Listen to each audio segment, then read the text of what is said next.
Bwana we, ni siku nyingine tena ambapo Alex alikuwa akimfundisha Joyce, lakini Joyce ajabu ni kwamba alikuwa ndani ya kisiwa cha mapenzi. Ni kwamba hata Alex ilibidi pia amuulize, hivi unanielewa kitu ambacho ninachokufundisha? Joyce alimjibu ndio, lakini bwana Joyce kwa sababu wazungu walikuwa wamejaa wengi wa kutosha, alianza kufanya masiala ya kumletea utani bwana Alex, lakini Alex alivunga na kumwambia hapana, hatuko muda wa kutosha kuweza kufanya story kama hizo ambazo wanazozihitaji.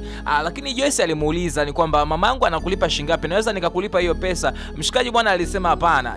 Bwana we, ni kwamba Alex alichokuwa anaongea hapo ilikuwa ni kama vile kumpigia mbuzi gita, kwa maana Joyce alikuwa tayari ameshazimika kwa mwamba hapo, na istoshe pia alikuwa anammezea mate sana. Joyce akamwambia Alex kwamba njia ambayo pekee ingeweza kumfanya yeye aweze kusoma ni kwamba angempa kipengele cha mizagamuo, na ili kuonesha kwamba yuko serious akawa amemshika mkono Alex na kuanza kupapasa mkono wa Alex.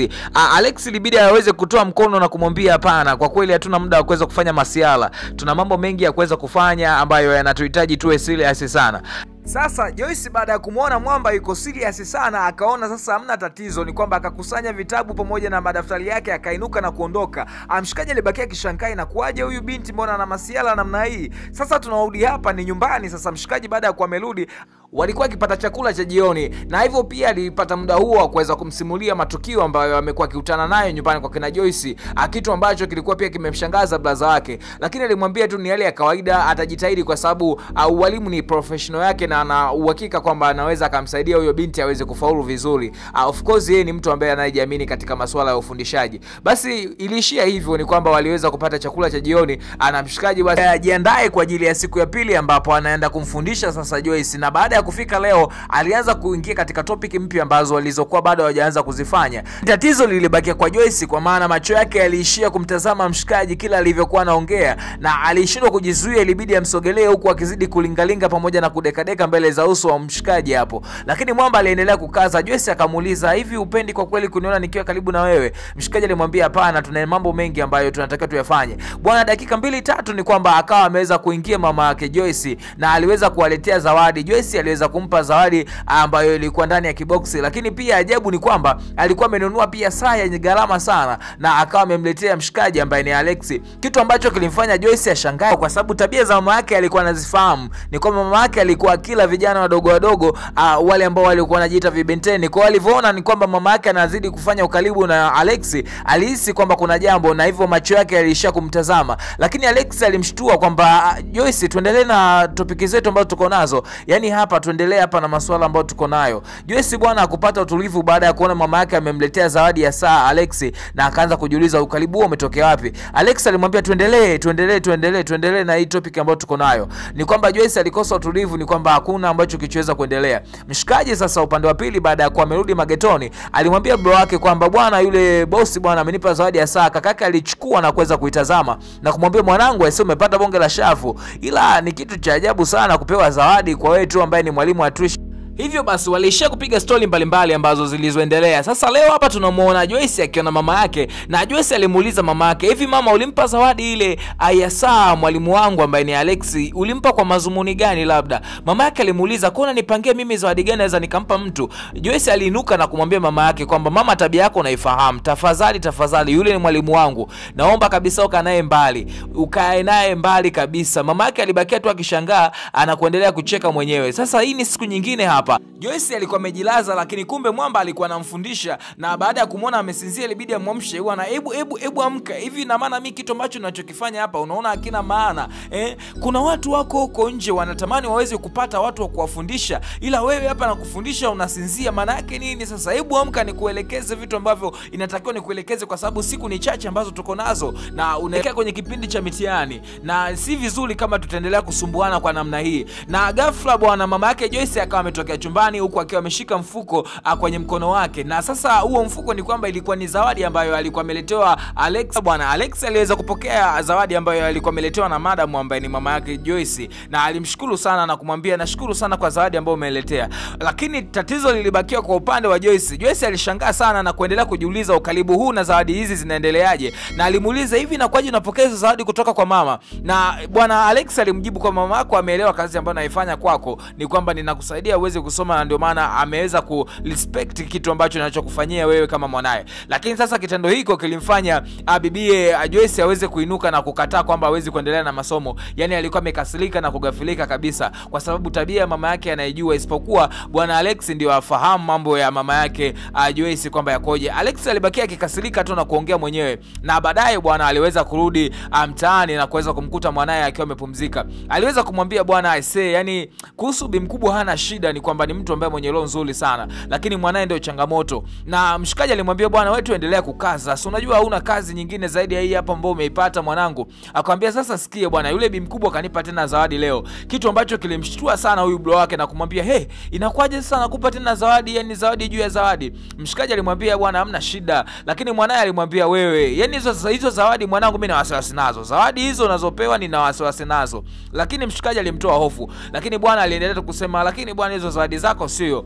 Lakini Alex alimwambia bwana mimi bwana sitaki kujua chochote, mimi kimradi zawadi nimepewa ninachukua ninaenda kutumia, yani sitaki hata kuelewa. Lakini mshikaji alimwambia bwana sio mbaya, hebu leta basi tuone. Alex alimwambia wewe uone nini, hebu subiri kwanza nikuonyeshe kwa mbali. Aliweza kutoa bwana, ilikuwa ni shati, lakini bado mfukoni kulionekana kuna kitu kingine. Sasa leo bwana, leo hapa ni mama yake Joyce pamoja na Madam Rose. Leo alikuwa akipiga story, lakini mama yake Joyce alikuwa akisimulia kwamba huyo kijana kwa kweli anavutia, yani nikimuona anajisikia kutetemeka, yani wewe acha tu mtume. Kumbe ni kweli bwana, mama yake Joyce alikuwa kashamzimikia Alex, na kwa sababu alikuwa anapenda vijana wadogo wadogo alikuwa tayari kashamuelewa. Lakini sasa rafiki yake huyu ambaye ni Madam Rose aliendelea kumwambia hivi, wewe tabia utaacha lini? Utakuja kukua lini wewe mwanamke? Una binti ambaye kashakuwa mtu mzima, wewe hiyo tabia utakuja kuacha kweli? Lakini mama yake Joyce aliendelea tu kuongea na kukaa kimya, au wakati mwingine kwa sababu alikuwa anaona aibu. Lakini rafiki yake alimwambia sio kweli, unachokifanya sio kweli kabisa. Lakini mama yake Joyce aliendelea kusema bwana haya ni maisha yangu rafiki yangu. Huyu rafiki yake bwana ambaye ni Madam Rose aliona halina haja ya kuongea na mtu mzima ambaye hataki kusikiliza, yani kashakuwa mama mzima lakini mambo yake ni ya kitoto. Bwana wewe, mama yake Joyce aliendelea kukumbatia mto na akivuta hisia kana kwamba ni amemkumbatia Alex. Bwana wewe mtume rasuli lo yangu acha wewe, yani naweza nikasema bwana Alex ameyakanyaga. Bwana nilihisi ni Joyce tu peke yake ambaye anampenda Alex, kumbe hadi mama yake Joyce naye pia amemzimikia mwamba. Sasa leo ni siku nyingine ambapo mama yake Joyce alipata nafasi ya kuweza kukaa na Alex katika sebule hapo, na alikuwa akiendelea kumsogelea kila baada ya story mbili tatu, na Alex alikuwa akimsubiri Joyce aweze kuja baada ya kuwa amefika na Joyce ya kuwepo. Na mama yake Joyce alibidi atumie muda huo huku alikuwa akipiga story mbili tatu. Hivi ulimaliza chuo gani vile ulisema? Na wakati huo pia aliendelea kumsogelea huku akiendelea kumbanabana na akiendelea pia kumsifia. Jambo hilo bwana mshikaji alisanukia, na mara ghafla alipokuwa anazidi kubanwa bwana Joyce naye akawa ameingia, na alikuta hiyo situation kitu ambacho pia kilimfanya Joyce aweze kumaki kitu fulani ambacho kilichokuwa kinaendelea kati ya hao watu wawili. Lakini Joyce ilibidi avunge kwa sababu hakuhitaji kuweza kuongea mbele ya mgeni ambaye, kwa sababu basi angeongea angekuwa amemzalisha mama yake, na Alex angeweza kushtukia mchongo kwamba mama yake Joyce basi ni mwenye tabia hiyo ya kupenda vijana wadogo wadogo. Lakini sasa mara tu baada ya kuwa Joyce ameingia chumbani, mama yake Joyce bwana bila aibu aliendelea kumsumbua mshikaji na kuendelea kumbanabana huku akiendelea kumwambia bwana hebu sogea hapa. Ni kwamba wazungu walikuwa wamembana sana. Mshikaji ilibidi asimame baada ya kuona sasa ubi mkubwa huona ataniua. Na baada ya kuwa ameondoka mshikaji, maana aliona elewi. Sasa tunamwona hapa Joyce alikuwa anaongea na mama yake na kumwambia mama tafadhali naomba tusigombane kabisa. Huyo mtu ambaye wewe unamngangania ni mtu wangu mimi mama nakwambia. Mama yake Joyce bana alishangaa sana, akamwambia hivi wewe mtoto na akili gani? Wewe si una miaka 17? Akamwambia ndio, mwakani nitakuwa na miaka 18, hivyo nitakuwa na uwezo wa kuwa na mahusiano. Mama yake alimwambia sasa nisikilize, mwaka huu niachie mimi, nitakuwa na huyu mwanaume. Mwakani wewe ukitimiza miaka 18 ndio utakuwa naye. Bwana wewe unaweza kashangaa sana. Mama yake Joyce alikuwa amevurugwa zaidi ya Joyce alivyovurugwa. Ni kwamba sasa hapa wanamgombania mwanaume mmoja. Mama yake Joyce bila hata kuwa na aibu anaendelea kumwambia binti yake kwamba wewe bado ni mtoto mdogo sana, tena inatakiwa usome kwa sasa hivi. Huyu mwanaume naomba kabisa usimfikirie katika akili yako. Kwa naomba tu uchukue muda wako katika masomo na vitu vingine kama hivyo. Joyce aliondoka kwa hasira, lakini mamake Joyce aliendelea kushangilia huku akisema kwamba ni huyu mwanaume lazima niweze kumpata.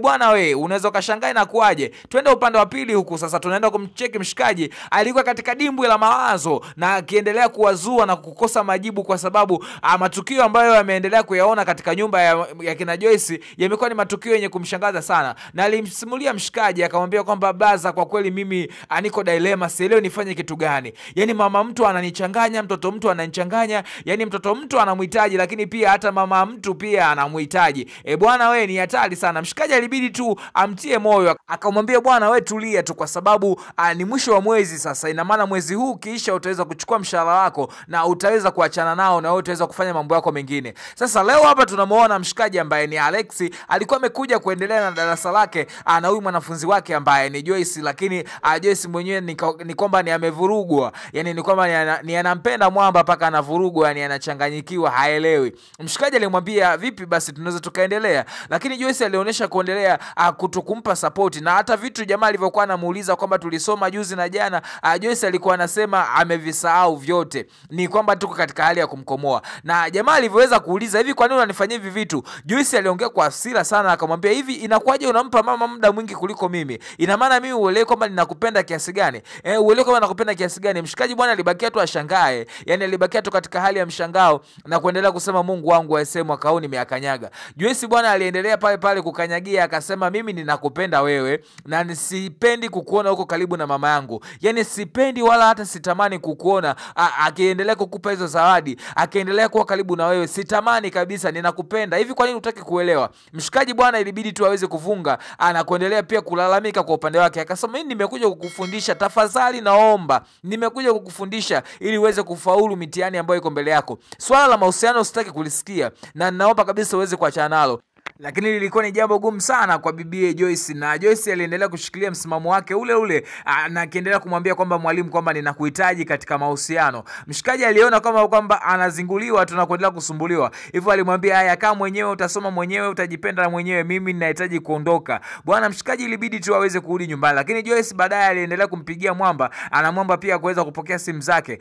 Na alikaa kwa muda mrefu sana pasipo mafanikio yote yale. Lakini mshikaji alivyoweza kurudi nyumbani, alivyoweza kumsimulia ambaye ni bro wake alicheka sana na kumwambia sasa mwanangu unafeli wapi hapo? Hebu jiongeze basi, au kama huwezi kujiongeza basi vumilia huu mwezi tu uishe. Baada ya hapo utaendelea na kuweza kufanya mambo yako mengine, kwa sababu utaweza kupokea mshahara wako ambao mliokuwa mmepatana na madam ambaye ni mama yake Joyce. Sasa mshikaji bwana alivyokuja siku ya pili hapa, alikaa muda mrefu sana sebleni na ikafikia hatua ikabidi sasa aweze tu kujilaza, na usingizi bwana ulimpitia kama dakika 15 hivi. Baadaye usingizi uliweza kumpitia kwa sababu Joyce alikuwa amegoma kutoka chumbani, na mshikaji tu hakuwa na namna nyingine ya kuweza kufanya zaidi ya kuweza kumsubiria hapo sebleni. Na baada ya dakika chache kuweza kupita, ni mshikaji kwamba sasa alikuwa tayari ameweza kusinzia ambaye ni Alex, na baadaye sasa alikuja bibie Joyce kutoka chumbani baada ya kuwa amekaa muda mrefu sana, na alifika na kuendelea kumletea mapozi huku na kuendelea kuongea naye taratibu na sauti fulani vinyororo. Lakini mshikini mwamba alikuwa amekasirika sana kwa sababu muda wake ulikuwa umepotea bure na alikuwa amemsubiria bibie hapo kwa muda mrefu sana.